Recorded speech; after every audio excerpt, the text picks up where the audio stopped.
Pemirsa, hidup berkecukupan rupanya tidak membuat Noksan Nathaniel alias Pak Jack, 48 tahun merasa puas. Pria yang bekerja sebagai debt collector atau penagih hutang nyambi mencuri sepeda motor. Dalam melakukan aksinya, dua anak itu ditemani kekasih gelapnya Niputus Septemi yang masih berusia 19 tahun.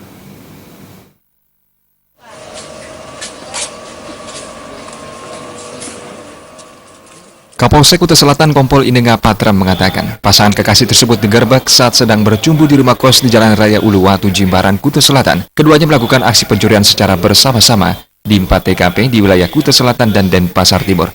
Terungkapnya kasus pencurian motor dari hasil penyelidikan berdasarkan laporan kasus pencurian sepeda motor yang terjadi di wilayah hukum Polsek Kuta Selatan dengan korban bernama Kadek Adi Hendra Jaya.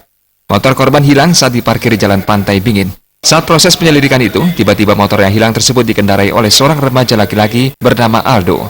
Setelah dikejar dan diperiksa, ternyata motor tanpa plat nomor tersebut diakuinya diberikan oleh ayahnya bernama Pak Jack.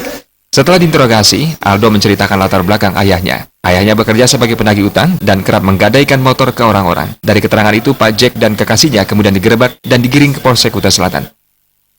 Berangkat dari laporan masyarakat itu kita sampaikan kepada Kanit Reskrim saya bersama tim untuk melakukan penyelidikan.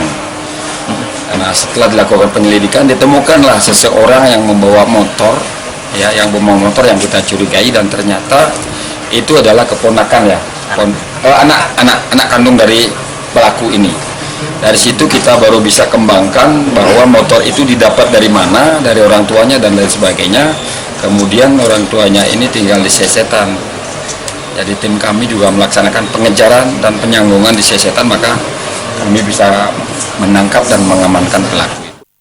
Saat ini kedua tersangka beserta barang bukti telah diamankan jajaran Polsek Kuta Selatan untuk menjalani proses selanjutnya.